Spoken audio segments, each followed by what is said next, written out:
Welcome everybody back to our evolutionary astrology lunations social hour. We are here to talk about the Sagittarius full moon that's happening on June 3rd, 2023. I'm going to pull the chart up for 11:41 p.m. in Providence, Rhode Island. That's East Coast time. But of course, you want to adjust for where this is happening in your time zone to get a more accurate picture of this full moon report. And I'm with my other astrology friends. They're all evolutionary astrologers. Our new guest is Kara from Kara Astrology. Hello. And we have Adrienne Gibson from Just Kieran Astrology.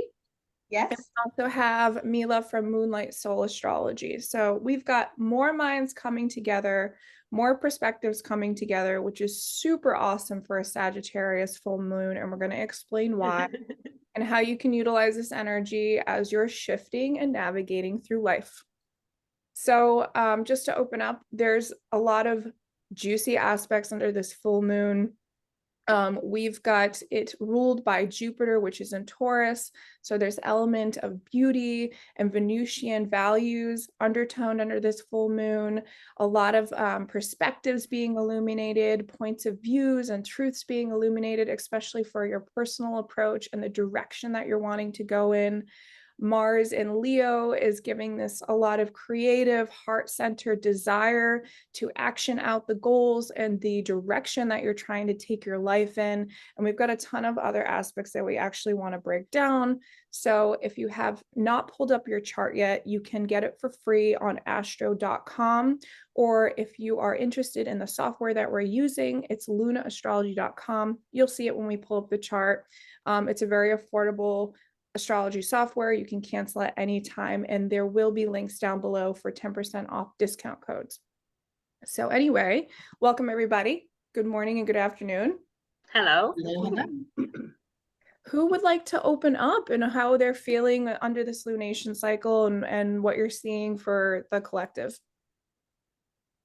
Well, I can actually just add my 2 cents because I am currently in Slovakia, and it's very interesting because the last time I was in Slovakia was just before the new moon in Sagittarius in early November, and it seems like I came full cycle because this is the first time I came to visit my family even though for your natal home is normally considered Cancer, but I always been an alien in my home country. So for me, this is like a foreign land. I no longer even hold the citizenship or passport of my country of birth. So I feel it's like a came full cycle for me that last time I was here was just before new moon in Sagittarius, and now I came back just before the full moon in Sagittarius. So I thought I might add that. Yeah, that's an interesting transition of how that's playing. Yes, lots of travel for you. Yeah. Kara, how about you? Oh, I'm feeling pretty good. My North Node is in Sagittarius, so I mean, I had my nodal return a while ago, but anytime there's stuff going on in Sag, it always kind of lights that up for me. And my Neptune is there as well. So yeah, that I'm dreaming a little bit. It's been good. I feel a little bit more expanded. I mean, that's a Jupiter word, but I do, my spiritual perspectives are changing, they're expanding, and I'm trying to dive into that. But awesome. But if you're ready for me, I wanted to start talking about Jupiter a little bit. Jupiter is there's a lot of squares happening, but if we're talking about Jupiter in EA, we're looking at it as our cosmology, as the lens through which we see the world, and how we those belief patterns that we hold. And that's what's changing, I think, for a lot of people is we're, especially in Taurus now, is about our self-worth. And, where do we place value? Is it in ourselves? Is it in other things? Is it in other people? What are the thought patterns that we have about how we value ourselves? So in a square now to Venus and Mars, Venus and Mars are two of our personal planets. They represent, Venus actually rules Taurus or is associated with Taurus. So that is our self-value. That's how we relate to ourselves. That's where we place worth. And then Mars being how we action our desires, how we, decide to do something and then go after it, the courage that it takes to do something new. So in that first quarter square of it's that crisis in action, are we ready to take action on what we believe now? Where have we been shown that there are outdated patterns, and now it's time to make a change? Let's embrace that, Mars and Leo, that fire energy, the courage to just do something new, to really see our own self as that special, identity. And then Mercury in a balsamic conjunction to Uranus at this lunation. What cycles, what patterns, again, Mercury, our thought process, are coming to a close? That balsamic phase is a closing phase. So what thought patterns, what opinions, what, communications, what feedback have we received that now we're stuck in our psyche, and now we're ready to let those go? Because Uranus wants to take all of that and just break it all apart and let us, get rid of the conditioned stuff that was put on us. It doesn't belong to us anymore. It's time to let it go. I'm saying all this like it's easy. It's not easy to do. It's a simple process, but it's not easy to actually live it out. But I know that this is what, people are feeling. I'm definitely feeling it as well. And then we have Venus moving out of the square to Chiron. It's also that first quarter square. So the crisis in action is there as well. Where are we looking at our wounding or those things that we're really sensitive to, and seeing ourselves in a new light? How do we now take the things that we've learned and put them into action and say, I'm going to create this new sense of safety, emotional security for myself? Venus in Cancer. I'm just having a Venus return now as well. So I'm definitely feeling that need for that inner sense of security and trying to really build that again within myself. And then, we've been talking about this grand fixed cross for a while. A lot of people have. So we have the nodes obviously are always in an opposition because they're polarity. And we have Venus now moving into that opposition to Pluto. And these are our nodal rulers. So this is a very significant, point in time where we're looking at, again, we're coming to the end of this nodal cycle. We're changing in a couple months. Where are we now? We've been shown these things that we need to be let go of, these things that need to be eliminated for us to move forward, for us to really value ourselves in a new way, to embrace our sense of sovereignty and move forward in this new age in the Aquarian energy, to really, that individuation that we talk about all the time. So I'm going to let someone else talk about the cross, but I just think it's interesting that the nodal rulers are now moving into this opposition, and they're in the cross with the nodes themselves. So it's very, very significant point in time for us. Mm-hmm. Well, I think I've been totally feeling it, trying to let go of my past way of being and what I've valued for myself or not valued, and definitely feeling this energy to step forward and really let go of the wounding that really has caused me to be stuck really for my whole life. And to become aware of it is amazing to me. And, like you said, it's not easy. I wrote that in my new moon report as well, exactly that phrase. This isn't easy, but it's something that we have to do. Mm-hmm. Yeah. Yeah, I think one of the things that Pluto and Aquarius is showing us is, if we're talking about Aquarius being related to trauma, and not because it causes trauma, but because it shows us how we're reacting to things in our environment, or how we're not able to process it at the time it's happening. So that's where the fracture in our psyche happens, right? So Yes. as Pluto in Aquarius is showing us to come back to that trauma and say, I can reintegrate that piece of myself. I can, I don't have to carry that anymore. I can decide to, either embrace that part of my shadow or, I'm going to change it. Yeah, it's quite. Go ahead, Mila, go ahead. No, Makayla. So this morning I was thinking, one of the things, Kara, that you said too was, it's not emotionally easy, right? Like letting go and leaving the old paradigm and the old habits that we're used to. I was thinking this morning, like, wow, we have been stuck in this letting go energy for a long time. And I've been talking about letting go in my astrology content for forever. And I'm like, but we're not in this new energy yet. We're still given this opportunity for things to dissolve, belief systems, the way we're relating to ourselves or others, jobs, things like that, right? These things take time. And I'd like to center like listeners to the feeling of that it's okay for these things to dissolve, and give you some time, that not everything just gets ripped away at once. Like sometimes it does, the cataclysmic events that Pluto can bring, but more so because we have Saturn in this balsamic sign. We have Saturn in this sign that represents dissolving and the releasing and the closure of major cycles. And then also Saturn is a planet that revolves around time. It does take a little bit longer to do Saturnian themes.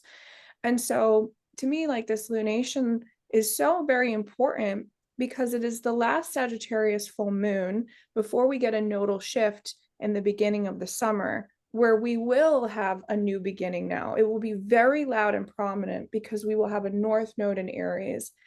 It will be very loud in your face, that where you'll be given new things to come in and brand new beginnings.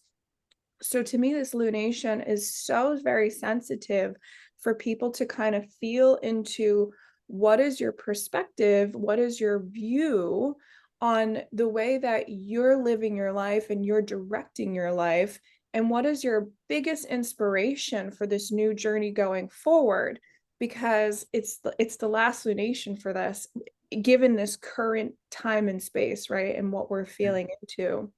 So Gemini sun is also going to illuminate different opinions and different ideas, right? And people just chattering. And I think this is a good opportunity under this lunation. If I just take up these, if I just bring up the aspects for just this full moon right here, is the fact that it's forming a trine to Venus as well. So it's giving us an opportunity, like was said earlier, for us to consider the ways that we're relating to ourselves and what our perspectives are and our visions are. And is it nurturing that new direction that you want to go in and that new horizon? If it's not, you still have time with this grand fixed cross to make those adjustments, to make things budge that have been stuck, right? Because fixed energy likes to hold on to stuff. And with that fixed cross, it's tension, of course, but it's the gears turning. And so if you put a little grease into that and you put a little of emotion behind that, you're going to be able to move things forward. You're going to be able to shift and budge things as you need them to. And I did a little. Go ahead. It's fine. Your turn. No, you go. I was just going to say that what we were talking about previously with the, the feeling of the energy, until this point, it was more of an internal energy. Also with the nodes being in a feminine sign, the earth and the water and everything that's gone on, until about the eclipse time, which was more of an internal energy. All these, planets, when they were going through Taurus, during the last new moon, which was the new moon in Taurus, it was still very internalized energy. It was was also Mercury retrograde we had in Taurus. So there was all this focusing on this Taurian energy, and Venus being the ruler at the moment. This is where the main focus was until about this point. And I felt, and that's what I also mentioned during the eclipse season, it was like an activation that the change is coming. And now with majority of the planets moving into the young energy sign, Venus is just about to move into Leo on June 5th. So we have Sun in a masculine sign, because Gemini is air sign, and Venus and Mars both are, you know, going to be in Leo in a few days. And then with the nodes moving into masculine sign from July onwards until January 2025, I feel literally the first part of this year was like the preparation, like go within, connect to your intuition, create this foundation, you know, ground within, you know, yourself and get to know yourself better. That's what I keep going on in my videos all the time. Know thyself. Literally, that's the theme of this year, because you need to have that foundation to action, you know, because if you don't know who we are, what we want, what we need, what are our belief systems, and we cannot connect to that inner truth, then we don't know where we're going. If you're completely lost and in a sense, you know, dissolved, and with Saturn being in Pisces, the old is dissolving, everything that is outdated now, it's dissolving. So, you know, in order to make forward and make the changes and create the new that is in alignment with who you are, you need to know who you are. And now with the energy shifting and just about to shift very drastically with the nodal shift, which is the collective destiny, showing us exactly how Pluto is evolving us collectively. You know, it's like the navigation point, the two south node and the north node. The energy is shifting, and that's why I even keep saying that the like from summer onwards, it will be more of a go-getter. You know, more of a let's go and do something, change something. And this ground fixed cross, it's creating the boiling point in my, you know, how I visualize it. It literally, it's steering, you know, it's making the water boil, and then it's going to explode. And then it's like, okay, now the nodes are shifting and now it's time to do something. But right now, I still feel that it's just like it's brewing, you know. Also the phasal relationship between Saturn and Jupiter literally just conjuncted the north node a couple of days before this full moon. This is the Taurus phase, the crescent phase, the yin energy. So it's still saying, okay, you still just like rooting it, you know, the seeds are there, we're rooting it, we're making them to solidify, to get the strong roots in the ground. So, you know, so the tree can grow and be solid, right? And that's what I feel we're going through collectively with the square. We already feel in the shift of energy. We can feel all these squares. And last week we had so many squares. It was like literally the week of squares. And like many people, I speak about my clients, my friends, like my family, everyone, like some people more consciously, some more subconsciously, but people are feeling it. They're tapping into this energy. And now with the ground fixed cross, it's like you guys were saying, because it's the fixated energy, like what are we attached to that is no longer serving us, and is this boiling point. And the time is coming where the water or the soup, whatever is cooking, it's gonna boil over, and then people are just going to start doing something. But what they will do and how effective it will be depends how connected they are with themselves, which was the homework for the, you know, from the beginning of the year until this point. And now the time is coming that things are going to change. I did want to mention too what you were saying about, you know, again, the Venus, that I've been talking about a lot of this in my videos and with my clients, that this is the year of Venus for me. When I'm watching what Venus is doing this year, because right now she's the ruler of the nodal, the north node. When we switch, she'll be the ruler of the south node. So she's big this year. We need to watch what she's doing. She's going to retrograde in Leo this year. So this summer, as the nodes shift, she's going to be moving into a retrograde phase, which she doesn't do, you know, that often. And so in the sign of Leo, it's like we're really getting into that idea of who am I and what is special about me that I can bring out into the world. But we have to know what's, you know, how do we value that within ourselves first? We all feel that we have a purpose, that we have that sense of special destiny, right? We may not know what it is. We're still trying to figure all that out.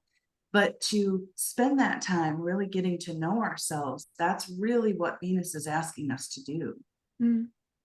And I feel it's very interesting that like it's the Venus theme. Venus is the ruler of the North Node, and then when the nodal shifts, as you said, she will become the ruler of the South Node.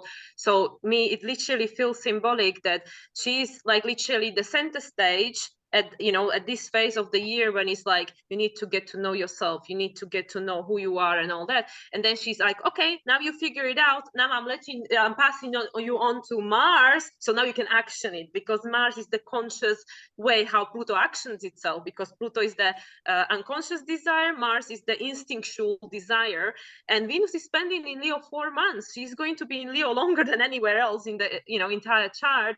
And Leo is all about the self-actualization, and also the way people are tapping into the energy is what is your inner child telling you, because that's pretty much what it is. Your inner child will tell you exactly what you want. Exactly. I looked at the nodes of Venus and Mars last night, and because Venus is standing out, and so the nodes of the planets will focus on, the South Node will focus on the past, like what has led up to this point. Then the current Venus placement tells you what you're doing now, and then the North Node of Venus will tell you the direction that we're headed. And the South Node of Venus is just ahead of Uranus. And so that really points to this new phase in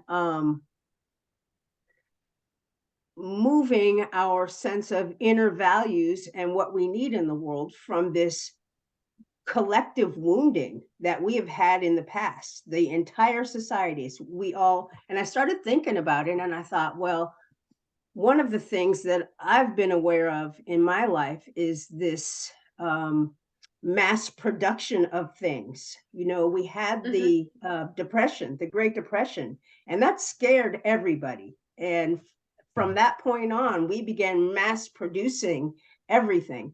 And it's come to a point where we've got plastic in the ocean, and we're producing food, and we have to put all these chemicals in it so that it'll last on the shelf. And what we've done essentially is taken our ability to supply our own needs and get our own needs met and given it away. And this is part of the wound and part of the past of the South Node of Venus. And so currently what we're doing is internalizing Venus in Cancer. We're looking at it through our, what do we need outside of what the societal norm is, because the societal norm, is dissolving. It's falling apart, and we're getting ready to take the shift. And so we need to be able to come in and understand what our own needs are. And then the future of Venus is in Gemini. So it makes total sense. Oh, we're needing to gather the information of what we need personally. And as each of us does that, I just have this sense that the needs of the collective will be met when people are really satisfying their own needs and feeling satisfied within themselves, excited to do the Mars, their own personal way of expressing themselves, being authentic with themselves. But the nodes of Venus are leading us to that direction. And then Venus is going to join the current Venus with Mars. So I just found that also interesting as this background and this foreground for why this is occurring. And it just came to me intuitively that it really has to do with this past way that we as a culture have been living. And we all know, we're all talking about it. Everybody is trying to clean up the environment, and we're worried about the money falling out. It's become a system that is no longer useful for us. And it is based on a wounding, a deep wound that, while all of us didn't experience it, our parents did, and it was passed down through us just genetically. And so that's why I think that Venus is really important in this chart. Plus what all of you have said about, this is the time we're pulling into ourselves. We're deciding what we need. there's a lot of excitement going on with the possibilities, you know, this communication that we're doing with the sun, we're expressing it to other people now. And it feels good to me. I just want to add two things, if you guys don't mind, because it just came to me. Like, I want to point out, based on exactly what Adrienne said with the notes, it makes so much sense, because as you can see on the chart, Venus just trine Neptune, like literally the day or 2 days before. I believe, you know, in my time zone, it was on the 2nd. So for me, this full moon currently, because I'm in Europe, is happening on the 4th. So 2 days before, Venus just trine Neptune, which is very symbolic, because it's this new phase between the south node of Venus and Uranus. And also at the same time, the only sign that is trining Pluto is Gemini. So, you know, so this is the path to our evolution, is through Gemini archetype. Be curious, be open-minded, be flexible, think like a young person, you know, because Gemini is very youthful energy. It's like, let's just start with a clean sheet, you know, like we can see that which we have been taught, the way, you know, perhaps we even think, it is not working anymore. So Pluto is telling us the only sign that is this year, well, I mean, obviously Libra is trining Aquarius as well, but we have nothing going on in Libra. So at the moment, the only thing that's trining Pluto is the sun. We had, you know, Mars going through there for the longest time. Venus was going through Gemini. So everything that was in Taurus was squaring Pluto. So it's saying this old fixation to this old way of being, how we felt, you know, safe, what we valued. With Uranus being in Taurus since 2018, it's literally shaking up our foundation, saying, these guys is not going to be here for much longer. You need to find a new way. Okay. And now with everything going through Gemini and trining Pluto, is telling us the only way forward is to seek new information, be flexible, adaptable, open-minded, and be like Gemini, you know, like you need to fit through, you know, whichever is the way, you need to find it, because this old way is not working anymore. So I just really wanted to add this, because with this North Node and South Node of Venus, it is no coincidence that we had Venus trine Neptune just before this full moon, and at the same time, the only thing that's happening positively between Pluto and some other planets is whatever is going through Gemini. So I thought that was maybe important to mention. Oh, sorry guys, I stopped the streams here for a minute. No, that was amazing. Like that is literally gold, what the both of you both just hit on. And just even like further into that Gemini, it feels like now is the time to experiment with what's going to work for you, you know, and it's okay if you're shifting, it's okay if you're just trying it out, it's okay if something sticks and it doesn't. Like, it's just the fact that you're budging and you're moving and you're figuring something out. Because like Adrienne, like what you said about like where we're coming from and like what our ancestral trauma has passed down to us, you know, like it's a lot of the food that we've done in incorporating stuff on the shelves for a long time is making people very sick, for instance, right? It's causing all these health issues now. And a lot of us are being flooded with ways to heal our bodies and heal our minds and detoxify our water. And, you know, and so it doesn't matter if you grew up in that time frame or not, like you're still affected by it. And it's like why it's so important now that our generations are working so hard to purify and cleanse this planet and cleanse ourselves and cleanse our bodies, because the way that we're moving forward is going to be accelerated by Pluto and Aquarius. It's going to move really, really, really fast. And that's okay, you know, as long as we're, you know, mentally and emotionally and physically grounded within ourselves, and we can stay in tune with that acceleration that's happening. That actually leads. Oh, go ahead, Kara. I was just going to say that's what we've been talking about with Saturn through Pisces. You know, it just moved into Pisces, so we've got a couple more years of this energy, and it's where we all collectively now are going to be seeing things through a clearer lens. Because Pisces is, you know, we use the word dissolve a lot, but I feel like it's peeling back the layers. Like I used the example of like, you know, glasses. When you put glasses on, if you can't see without them and then you put them on and now you can see clearly. That's the analogy that I feel like is Saturn and Pisces. It's the things that collectively we have been seeing that we maybe overlooked or didn't realize was an issue, now we're going to really see it. We're going to see it that this is the issue and we need to do something about it. The old ways of doing things are not working anymore, as we've already talked about. Yes. But to go back to what Makayla was saying about, Pluto and Aquarius and that Aquarian energy, when I mentioned before about how it can create trauma, it's because if we define trauma as an event or something that happens to us that's too quick or too fast for our psyche to process at the time, can't even get my words out, then that creates that split, right? So what you said is about being grounded. So here we've had all this Taurian energy and all this need to come inward. And again, looking at Venus to really get to know ourselves, because when all of this stuff starts happening around us, we can easily get caught up in the fear.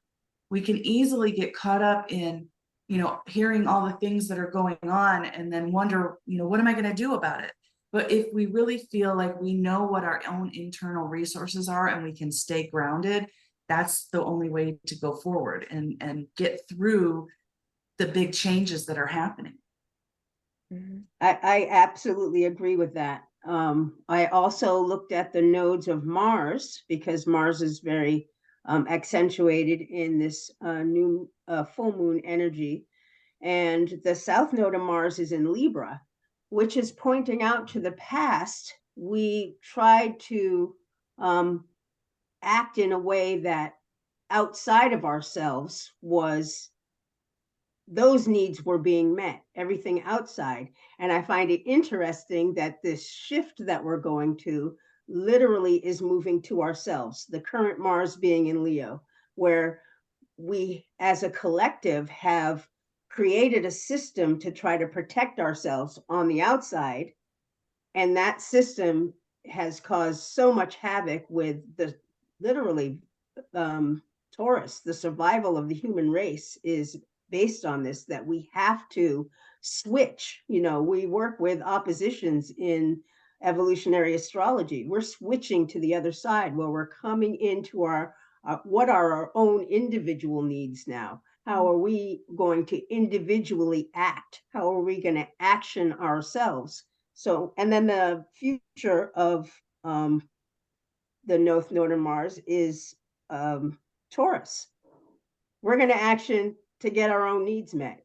And so, and I feel like this, what this does is, one, shift from the outside, where we've done all this mass producing, to shift to the inside, where we can eventually, Pluto is going to be going through Aquarius.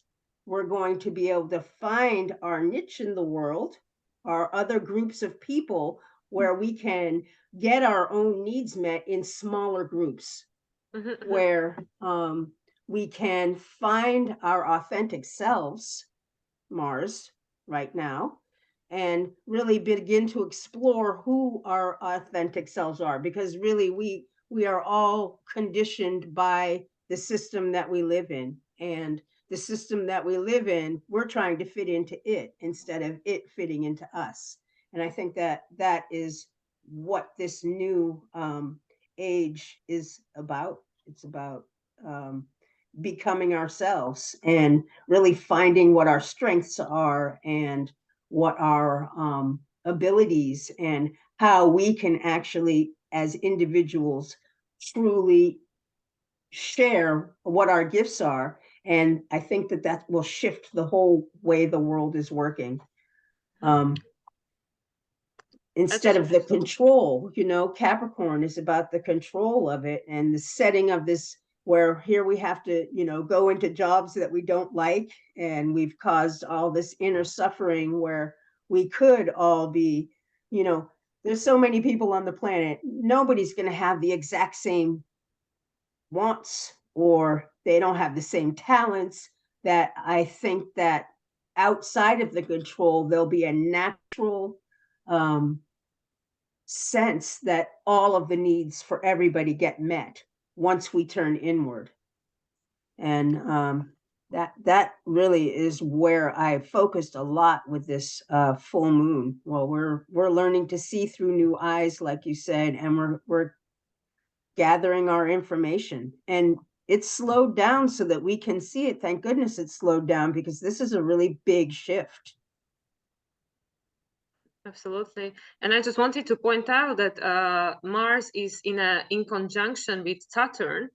And this is really symbolic again, because also in natural zodiac, actually Leo and Capricorn are in conjunction. So it's very interesting, because this is again telling us, do not listen to the old system for guidance, because it cannot guide you into your future, into following this purpose that is internally in you, because the seed is within you. Only you know what it is. Nobody outside of you can tell you, which is again symbolic. The South Node is in Libra, so not other people will tell you what is your purpose, only you know. So there is in conjunction, blind spot between Saturn and Mars at the moment, and that's telling us we don't know what it is. We don't have the clear definition, because Saturn is in Pisces, you know.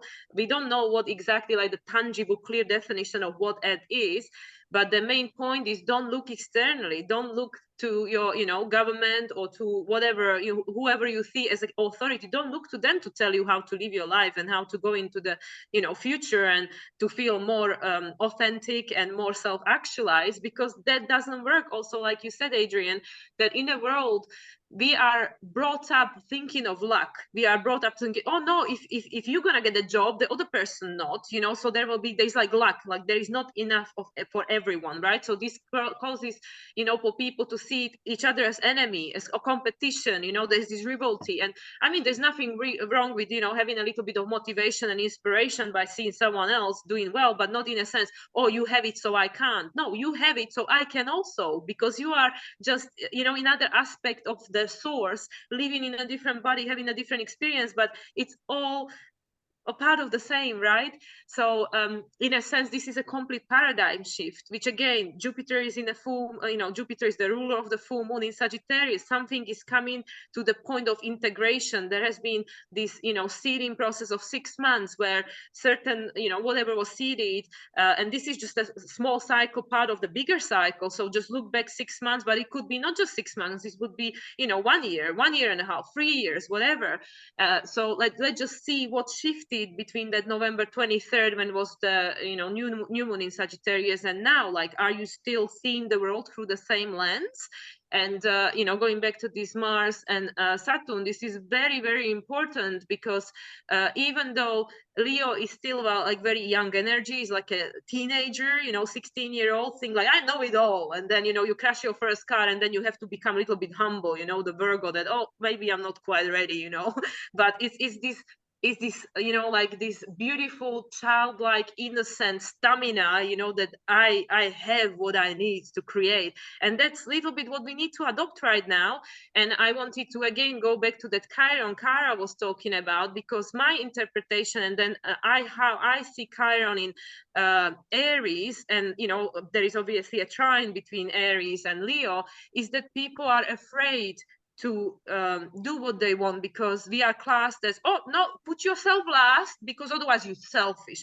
But I always say, you look at a little baby, little toddler, and it wants to eat every 2 hours, and it doesn't let you sleep for like first God knows how long of their life. Do you see them as selfish? Do you look at that baby and you say, oh, you're so selfish, why do you want to eat every 2 hours? So this is how I always try to explain it to people, that this is an innocent, useful energy. You know, like, yes, Leo is more prone to egotistic, you know, like there is this more energy, like can be directed into that, you know, lower vibration of that. But all in all, because we start in, as a human race, we start in a new cycle of being, because we are entering the age of Aquarius, and you know, Pluto is entering the transit through Aquarius for 20 years, which is not normal. This is not often Pluto is in one sign for 20 years. It only likes to do it in Aquarius for some reason.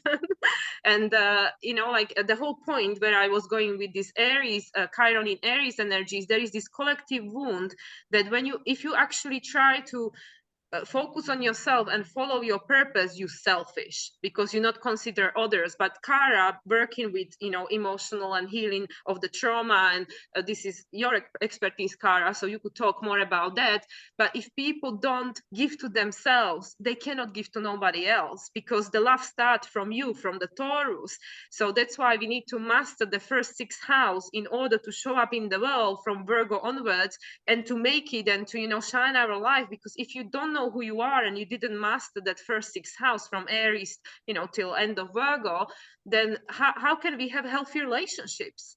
You know, if we don't know who we are, then we're going to attract people who are going to show us who we don't want to be, or, you know, trigger this, you know, the old trauma, the Uranus, because this is what trigger is. It's just helping us to heal and integrate something that happened a long time ago, when we didn't have, you know, the information or the resources to you know, to integrate that experience, right?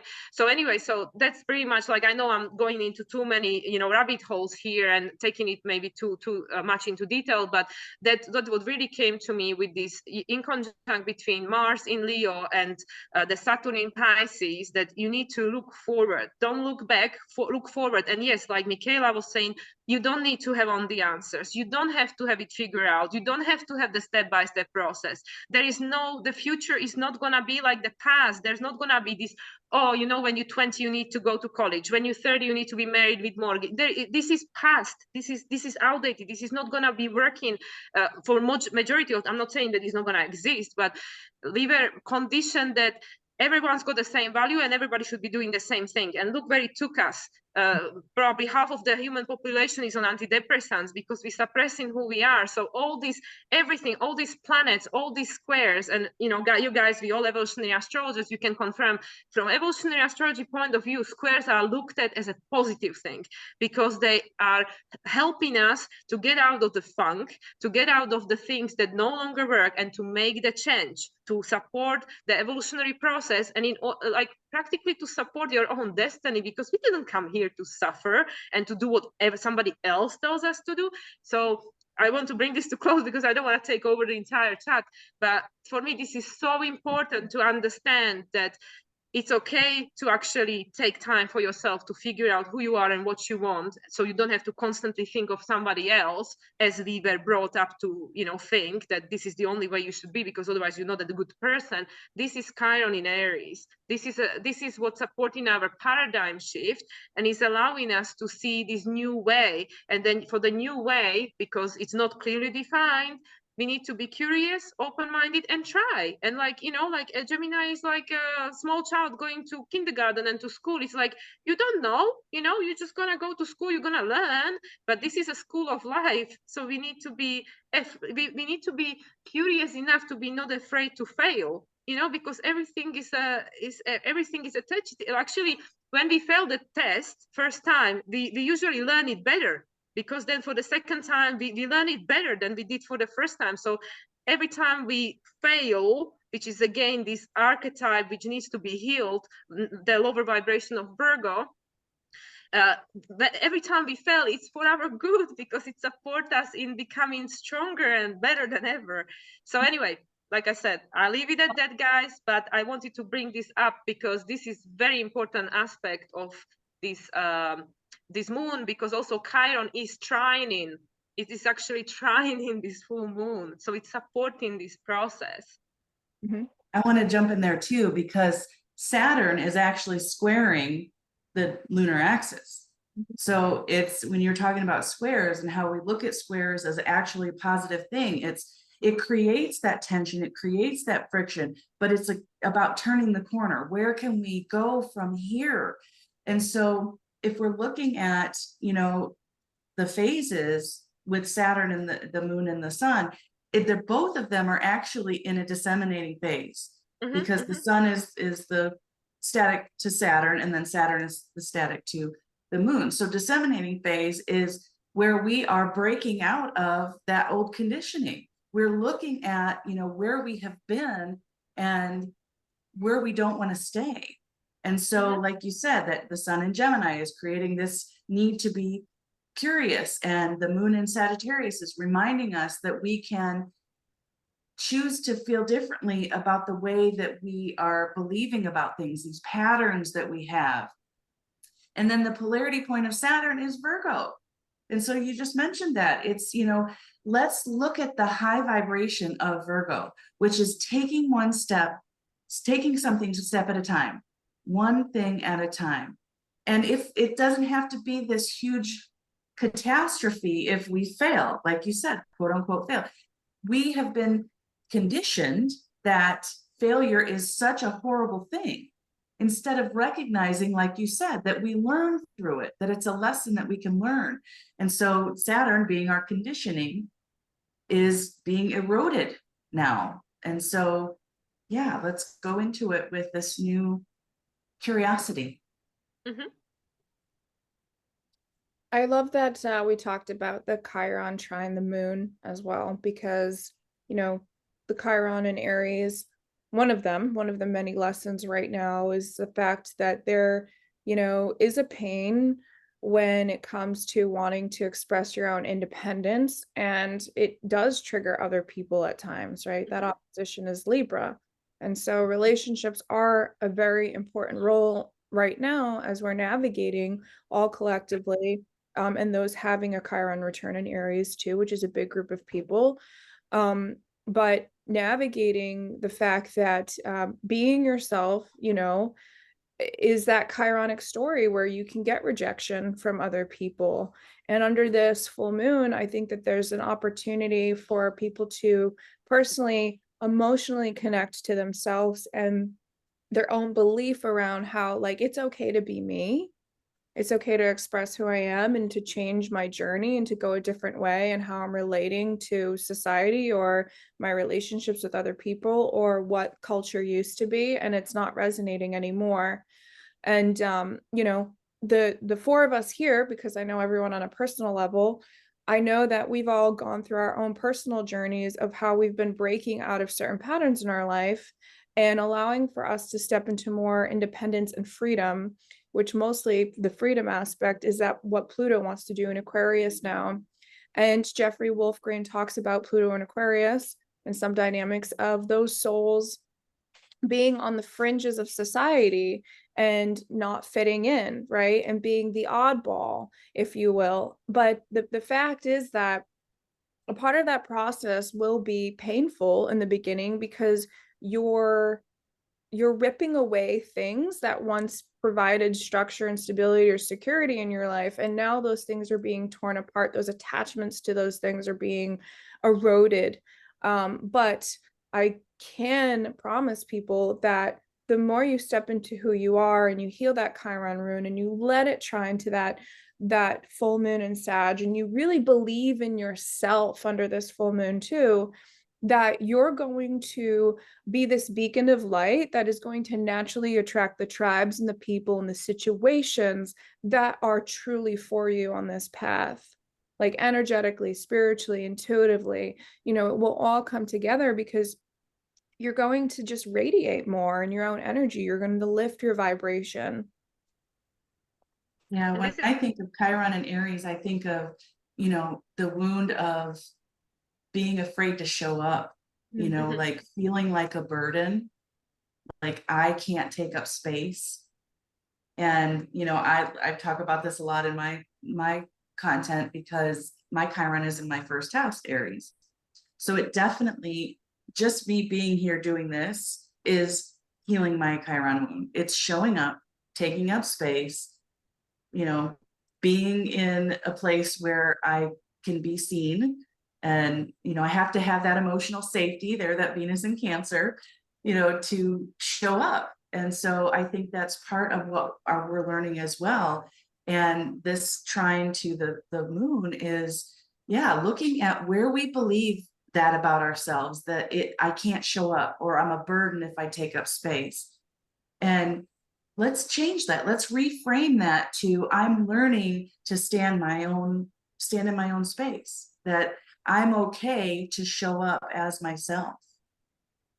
Thank you for actually, sharing that. oh Yeah. yes, thank you. And That's actually, awesome. Chiron is going to, Chiron and Mars are going to be in trine very soon. So it's just connecting to what you've just said. Once people find that they give themselves the permission to show up, that's what's gonna help them to find their purpose. Because a lot of people come to people like us, astrologers and healers, they come, what is my purpose? I don't know what is my purpose. I feel so lost in my life. I don't know what I'm doing. Why am I here? And that's because they don't give themselves the permission to be themselves. And I think this is what majority, because I have a lot of clients from the Pluto Libra generations, this is what Pluto Libra generations are learning. This is what they can talk about, that is this trying to find the equilibrium where you don't completely people please and sacrifice yourself, but you know, you don't feel, oh, in order to be myself, I have to be alone. You know, like I cannot be myself unless I'm alone, because I always have to, in a sense, take other people into consideration. And as we know, the balance is the middle point, right? So where, you know, like Till Swan says, I can have you and I can have me too at the same time. That's the point of the game. That's what we learning here. And this is what Chiron is also supporting us on this process. And is also, you know, what's going to be going on with these nodes. Once they shift into Libra and Aries, there might be too much of one extreme or another. You know, people will be still like too much in the people pleasing, codependent, or they might go in the complete opposite extreme, you know, because North Node usually in traditional astrology, it's like this head of the dragon. It doesn't have the stomach or the tail. So like, give me more, give me more. So it might go into the extreme, you know, in the next year and a half, we might see a lot of relationship dissolve and people might go to the extreme. I want to be alone, you know, I want to experience. And then eventually the sweet point is the middle point. And that's exactly what you were saying, Makayla. Then once people learn who they are, it will be so much easier to be the beacon of the light where you attract your communities. And then you can be exactly who you are, because you will attract people because they want you to be who you are. So this is just another layer again of this process. Like all the planets, they communicate and they are exactly where they are, making the aspects that they are making to support us in this process. Yeah. Yeah, it'll be interesting as the South Node transits over the Pluto Libra, you know, because Pluto Scorpios have been feeling it for the last year and a half. Now, as Yes. you know, all these relationships, I mean, I'm in Pluto Libra, so it's like, you know, all this stuff that's coming up about relationships. I mean, like you said, it's going to be the extremes. I mean, there's going to be a lot of people that are going to be like, nope, I'm ready to go be by myself for a while. Take a seat in the back. But I think that there's you know, there's value in being by yourself, and it doesn't necessarily mean that you have to leave a relationship. You know, if the relationship is as such that you can, you know, communicate and decide, okay, we're going to do our own things for a while, that's okay. But what's really important is that we get in touch with who we are, even if you're in a relationship. And if you're not in a relationship, you know, more power to you. You can probably do it a little bit easier, because when you are in a relationship, you're dealing with the other person's feelings. But I think I that think that's really important what you just said about being in a relationship and being able to be on your own. And I think I'm the only Pluto Libra here. Is that right? I think Yeah. Virgo, I'm a and then you Pluto guys are Virgo. Yeah. So Yeah, the Pluto Scorpios. Libra, that, you know, we talk about Pluto being the most subconscious, the most unconscious drive. A lot of people in my generation, we don't even realize that that's what's happening. We don't even realize, even though we've been conditioned to put other people first, and that, you know, if we do something for ourselves, it's selfish. But beyond that, even if we get to the point where, because this has been my own healing journey, where I get to the point where I'm like, okay, yes, I know that I can, you know, own myself and I don't have to always put other people first, and I can have boundaries and things like that. It is a compulsion. It's like you take a lot of mental energy and a lot of, you know, energy in your psyche to really be self-aware of when that's happening. Like when you're with somebody else, you just automatically want to do for them. It's this compulsion of, you know, I need to think about them first. It takes a lot of mental energy to say, you know what, no, this is me. I can have my space. That's you. You have your space. But, you know, Pluto Libras came in with this soul memory of being of service to somebody else and always being identified by relationships. And so it's weird to be alone and, you know, but I don't know if any of that's making sense, but that's it's totally making sense. I mean, to me, that sounds like the Aquarius archetype, where we are each our individual selves, yet we can join together in a group and be these strong individuals. And I think that that's really where we're headed. And it makes sense that Chiron is in Aries right now, where we really have to heal ourselves. It will make our relationships stronger, you know, and then the nodes are going to move into the self and other. And we're going to spend, you know, a year and a half working through those dynamics and learning to find balance. And I think it's no mistake that here we are with Chiron and Aries, where we're really learning how to heal that part of ourselves. And then Mars and Leo, let's do us. We have to do us. And I think that first of all, I know it makes me feel better. It will make a lot of people feel better. People are depressed.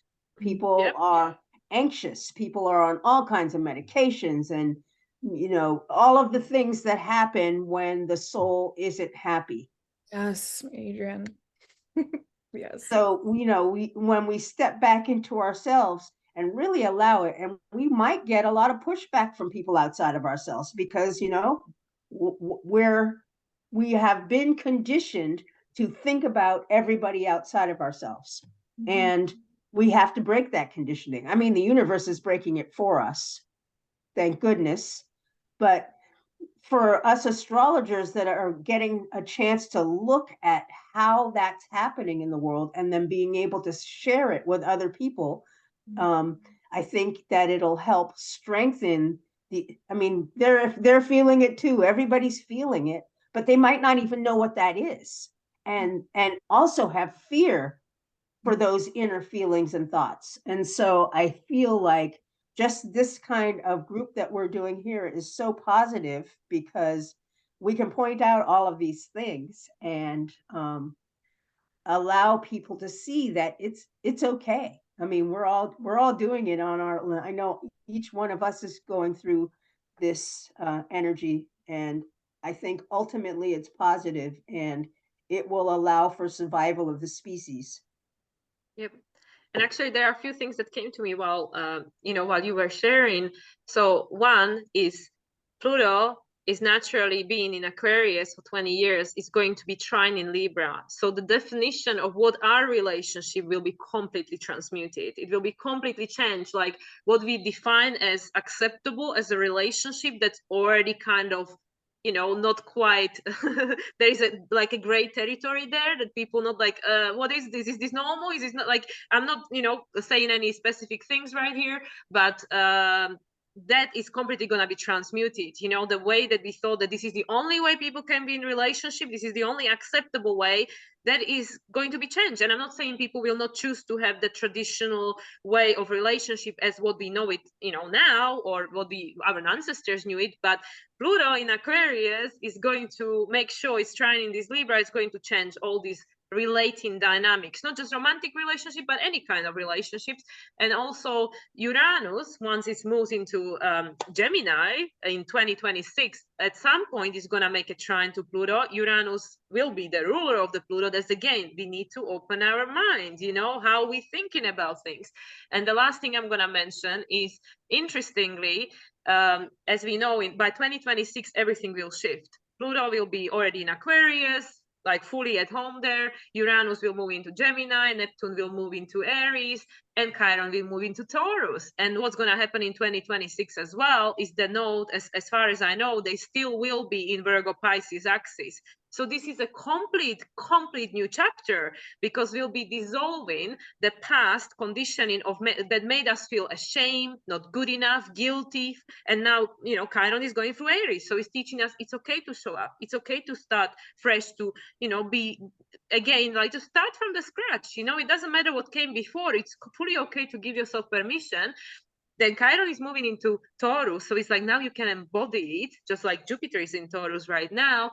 And then the nodes will be in Virgo, so South Node will be in Virgo. It's gonna be helping us to dissolve this past, let go of this guilt, shame, Pisces age, conditioning. North Node will be in Pisces.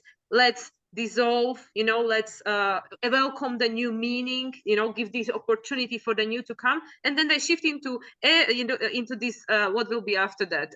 There is Pisces, Virgo, and then it will go Aries. into Leo and Aquarius. And that's yeah. exactly 2026, like the second half of it.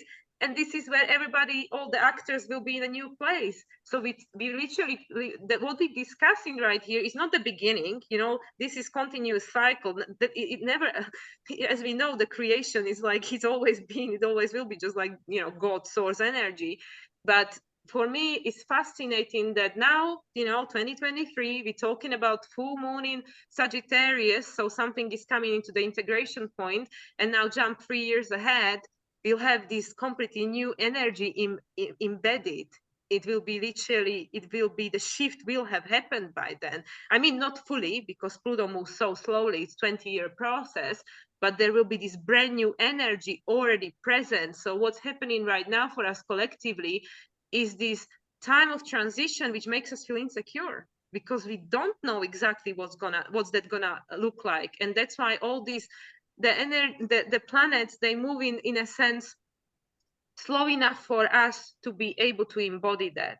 So they go, you have Mercury in Taurus for this amount of time, you have Venus in Leo for this amount of time, so you have the time to adjust to these energies. So by 2026, when everything completely shifts, it will be okay, well, you had 3 years, so how you feel about it now? Are you more ready?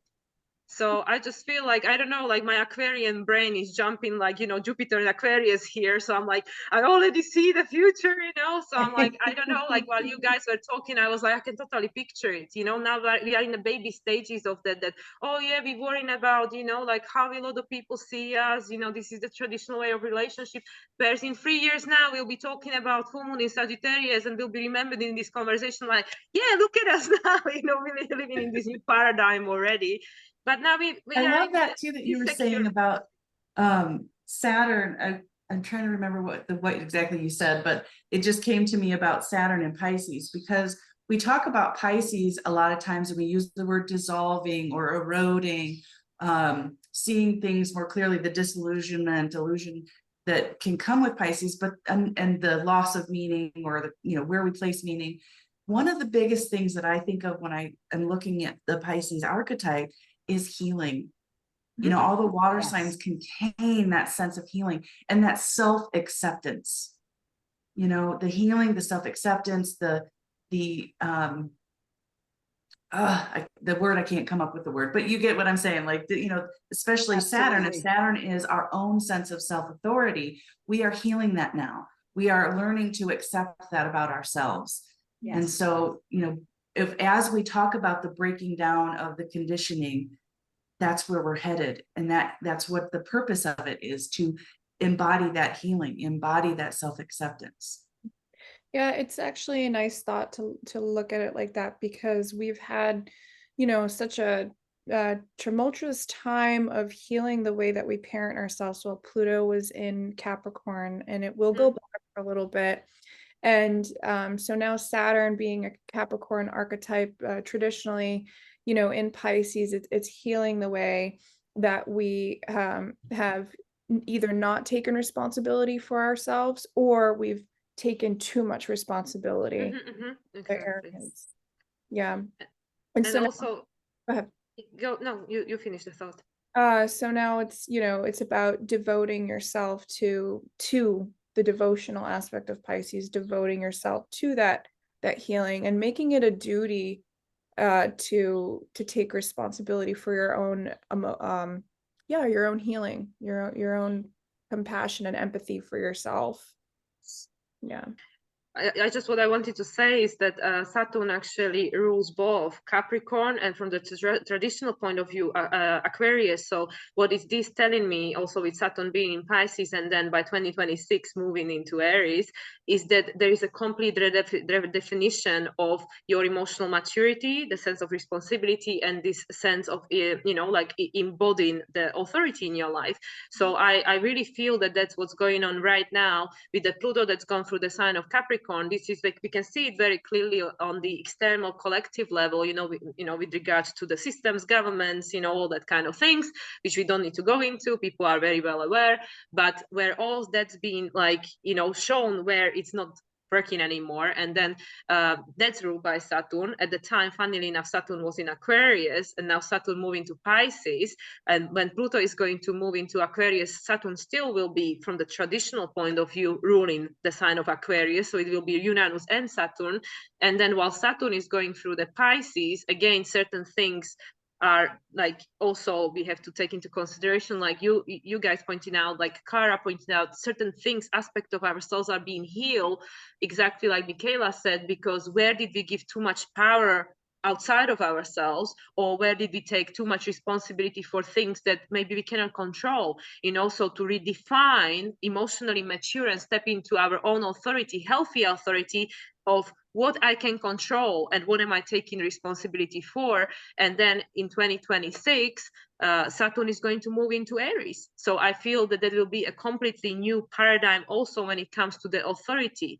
Like by then, hopefully, for the already Pluto will be in Aquarius for 2 years, people will start understanding that we are inherently free. We were born free, and despite all the paperwork that makes us feel a property of the government or state or whatever, again, without going too deep into this discussion, people will start understanding that actually I am free and I am my own authority. It does requires me to take responsibility for the consequences of the choice. That, okay, if you don't want to comply to external authority, certain things will not be available. But that's again the opportunity of, I own who I am and what is important to me. I'm no longer willing to, be slave of something in order just to have my basic needs met. So, okay, how can I find a different way to get my needs met? Also to redefine Uranus in Taurus, what is important to me? Do I really need to have 20 pairs of shoes? And this, whatever is, by being programmed into us by society, that is essential, what we need. Do we really need to have a new iPhone every 1 year, 2 years? Is it really essential to us? Because that keeps us enslaved. We have to keep borrowing money to have all these new things that apparently we need. Do we really? So anyway, so this is for, everybody to decide what is actually important to them, and they take responsibility. Okay, in order for me to have these things which I class as essential for my life and for my happiness, how can I kind of take a responsibility and ownership for being able to kind of give them to myself? We always will be interdependent. So I don't feel that one lone person will be able to provide everything for themselves, but this is where the communities come in. And as I said, by the time Saturn will move into Aries, Pluto will be well embedded, well home in Aquarius.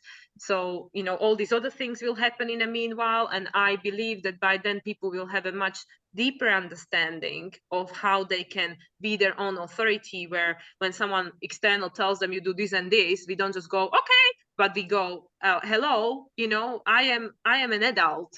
I know what I need, and and then take responsibility. Let me figure out how I can go and get it, right? And this is, something that I guess many of us are becoming or have become more sensitive about since 2019, right, or 2020. So, and that was the passage of Pluto through Aquarius. Saturn in Aquarius, Pluto in Capricorn. So, the two things were kind of communicating. Yeah, I want to bring it back if I can, because I love what you guys are saying about, collectively, because obviously that's what we're talking about. Each of the cycles we are looking at it collectively. Where I feel like I focus is, on the individual. Not that you guys don't, but that's specifically what the work that I do is working on helping an individual get to that point where they're seeing that part of themselves. And so bringing it back to this lunation cycle and Saturn being in a square to the moon and the sun is the way I feel about this on an individual level is about managing expectations. That is one of the hardest things to do sometimes, you know, because again, if Jupiter is the lens that we're seeing things through, that's based on our culture, that's based on our society, that's based on our family, you know, the conditioning that we've had. And then in Gemini, as we're taking in this new information and trying to be curious about these new things, how are we going to integrate that? You know, where are we bringing that together? And, you know, Saturn, when I think about Saturn, I think about expectations. And so we're healing that part of us as well, because it's, if I am conditioned to believe that someone else is going to take care of me, or if I, you know, give them my power that they're going to take care of me, then when that all becomes disillusioned, Pisces, I'm left with what? Where do I go? And that's part of, you know, then I'm coming back to what do I really believe? Jupiter, Sagittarius. What do I really believe about myself? What do I really believe about the way the world works? And can I see it in a new way? Gemini. Can I see things? Can I accept the new opinions and the new information that I'm getting? Do I have to stay so fixed, this fixed energy, or am I ready to take things in a little bit new way, more mutable? You know, Gemini and Sag. Yeah, I think we have all provoked the inner anarchist and people under this lunation full moon discussion. So I just want to ground us all back into that Thank you. energy. Yes. So I think, I don't know, I think we've like really fully covered this lunation. We don't want to overload people too much with what's going on, and just kind of keep it to this specific full moon on June 3rd. Does anybody, Adrienne, does anybody else like have anything they want to add that like wraps up what's going on? Yeah, well, what I'm seeing is like in the bigger picture with the outer planets, we're being asked to shift, and then the inner planets are giving us the tools to do that. Focus on ourselves. When Kara was talking about how she's working with individuals, we have to remember that individuals are the collective. It's made up of individuals, and if we need to help individuals to go their own direction, eventually the collective will shift. It's not going to shift because something outside of ourselves is shifting. It's going to happen inside each one of us, and that will shift the way that our society looks, and the way that we get our needs met, and the way we action our joy. That's how I see it for the future and for the now, as we, you know, Gemini our way through, gather that information and figure out what it is that makes us happy, and what kind of information do we need to collect that will help us in our future. And this actually really nicely ties up. I'm really grateful you mentioning this, Adrienne, because a lot of people, they struggle with the thing, what change I can do? You know, I'm just one person. I cannot change anything, you know, but actually the only thing we can ever change is ourselves. We never can change anything else. But if everybody does that, if everybody heals these aspects of ourselves that requires healing, that's how we heal the world. Because if everybody does it on their own, then that's, you know, we come together, because it's exactly like we are individuals, but we're part of the collective, and the collective is part of us. We all tapping into this collective energy. And this is also what Kara was saying, you know, with this, if all this old structure dissolve, what am I left with? And this is exactly, to me, this in conjunction between Saturn and Mars at the moment. And the answer to that is what's happening to Saturn. Sextile from Taurus is trust yourself, see yourself as worthy to have a better life. And you know, the trine, you know, yes, it is not quite between Saturn and Venus, but within the same sign, and trine between Venus and Neptune. So what do? you see yourself as worthy, you see into what do I need, what is important to me, and you know, like how do I make myself feel safe. And also, you know, the trine, I mean, out of sign, right? Actually no, it's the square. Well, no, what am I talking about? With the Saturn and Mars, yes, so it's a square. So you know, you follow your heart, because the Mars is about the square, the Leo is about the square, right? Actually no, it's in conjunction, I'm completely confused now. But anyway, to me, the answer is within you. You know, the answer actually is within each and every single one of us. So when the whole, you know, thing dissolves, then what will support you is yourself. You know, you have the answers within you. And then people like Kara that work with people on this basis to help them reconnect with themselves, because it's not what will Kara do for you. She will help you to reconnect yourself, so you will figure it out for yourself. And you know, this is the process. So this is, you know, what I wanted to send to the end to wrap up this whole thing, that answer always is within you. So other people are just supporting you in finding it. Kara, any thoughts? Any last thoughts? Yeah, no, that's great. And that's exactly, yeah, I was just thinking, how can I bring this back? So I'm actually going to do just like a 30-second meditation. If you guys want to just follow along with me. Yep. You can close your eyes, just get comfortable and take some nice deep breaths in through your nose, out through your mouth. And just ask your body to be still for a moment, to ground into this space. Maybe even imagine roots coming from the bottoms of your feet into the earth, all the way deep, deep, deep down, where you can then pull up Gaia energy into you. Feel the sense of calm and centeredness. And then ask your soul to call back your personal power. Wherever you have left it, wherever it has been taken from you, wherever you didn't even realize that you were giving it away. Call it back to your center.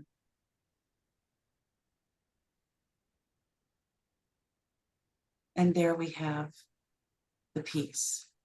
And remember that we can always come back to this space and think about being rooted and grounded and centered. And I'll ask you to take another deep breath and breathe out. And when you're ready, open your eyes.